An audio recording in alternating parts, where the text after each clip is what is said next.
Hey everyone, Daniel here with Slow Haste, where we talk about synths, electronic music, and the creative process. We're going to bring it back to basics today and talk about samplers in the context of electronic music. Our guiding questions will be, what the heck is a sampler? And what the heck can a sampler do? Well, to get started, a sampler is an electronic or digital instrument that uses samples as its main form of audio communication. A sample can contain literally any audio source. It can just be a single note from an instrument, or it could be a passage of drums, also known as a drum loop. It can be a chord or a chord progression, and a sample can even be a field recording, like the sound of traffic or the ocean or a dog barking, for example. The audio of that sample is the sound that your instrument makes. Think of a sample the way that you would think of a piano note after you press a piano key. The note will ring out after you press the key the same way that a sample would play when you hit a corresponding button on the sampler. One difference that I want to note between samplers and synthesizers in particular, just because they're commonly grouped together and used a lot together in electronic music, but that's just that synthesizers actually create the music that they play. Whereas a sampler is using a pre-recorded sound, a synthesizer is synthesizing the music from hardware or a digital pathway. So since a sampler can literally play anything, this is why they're such an important tool, especially in electronic music, because they can sound like anything you want them to. So now that we've reviewed what a sampler is, I'm going to show you a couple of my favorite samplers to use. But first, if this is your first time visiting the channel and you're interested in more of this type of content, definitely consider subscribing to the channel or liking the video. I know people say that all the time, but it truly does help the channel's visibility, and more importantly, it lets me know kind of what content you're all interested in seeing more of. Anyways, I'm super excited to show you a couple of my favorite samplers that I like to use with my music and some of their important features, so let's break this down. So first up is the Elektron Digitakt. The Digitakt is an 8-voice sampler, meaning that you can have up to 8 samples of different audio sources playing all at the same time. The primary way of playing the Digitakt is to sequence these samples onto a step-based grid that is set to a tempo. This process is known as sequencing and is a really common workflow, especially in the context of samplers that work heavily with drums and percussive parts. You can either load your samples via USB onto the Digitakt, or you can record directly into the device with an input cable. Here's a beat that I've made on the Digitakt with some samples that I downloaded from Splice.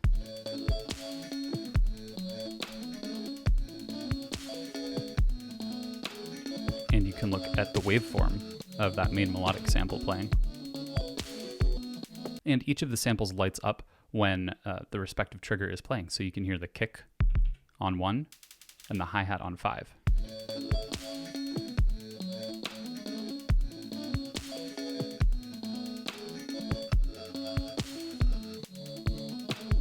Pretty fun stuff. And if you hit this button, you can see all of the steps that are assigned to the grid for each instrument. Again, this is the hi-hat.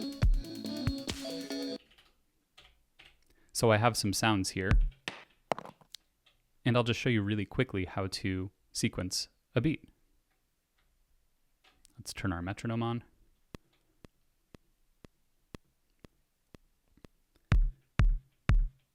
And we have our kick.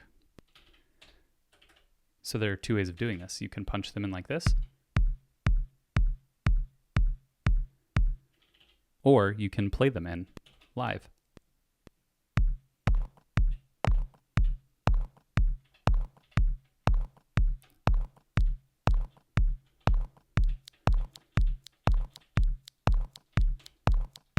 And then quantize any mistakes that you may have made. Even if you played it in, you can go to the grid and see all of the steps that you entered. And you can get more complicated by adding in different melodic samples like we did in this beat. And then you can also take a single note sample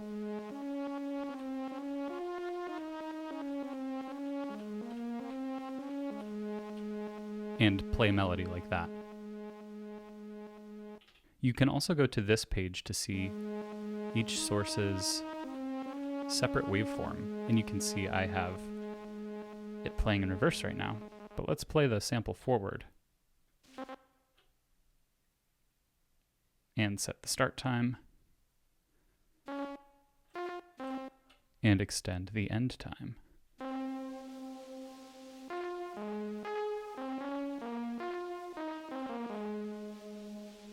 Just like that. So yeah, the Digitakt makes it super easy to manipulate samples in real time with pretty granular detail. So to be completely honest, I really personally struggled with this sort of sequence-based workflow when I first started using samplers and playing electronic music. I thought of it as a little bit too rigid, but the way the Digitakt approaches it kind of reminds me more of the way someone would compose and arrange and conduct an orchestra. You're composing by aligning things to a grid, and when you hit play, you're telling everything what to do. And there's a lot of gestures that you can do on the machine itself to kind of manipulate samples and do things to the pattern in real time. So it ends up being a lot of fun, and it's incredibly flexible once you get used to that workflow. Now I want to show you a sampler/synthesizer hybrid instrument that I've had for a few years. This is the OP1 by the company Teenage Engineering. It is undoubtedly very eye-catching and intriguing, very bright and playful in contrast to the more serious and down-to-business appearance of the Digitakt. Anyways, this little guy is another digital machine that actually has synthesizer engines in addition to its sampling capabilities, but I just want to focus on the sampler component here. Similar to the Digitakt, you can import samples by plugging it into your computer or recording audio directly to the device. But the OP1 is definitely more catered to a casual, on-the-fly sort of use case. It also has a built-in microphone that you can just use to record audio outside, which is great for little field recordings or recording, acoustic performances that can then be sampled into your audio. So here I have a little beat from a song called Urban Rabbit off of my album Dandelion.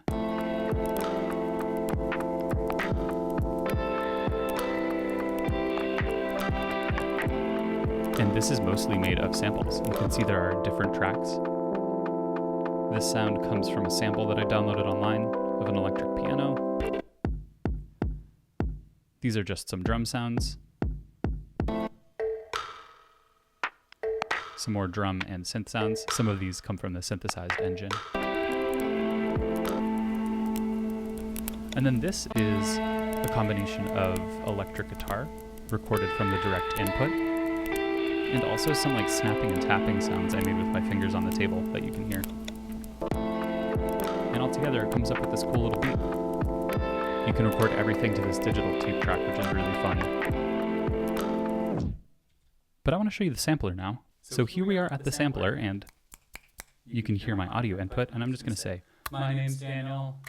My name's Daniel. My name's Daniel. My name's Daniel. My name's Daniel. My name's Daniel. My name's Daniel. My name's Daniel. My name's Daniel. My name's Daniel. My name's Daniel. My name's Daniel.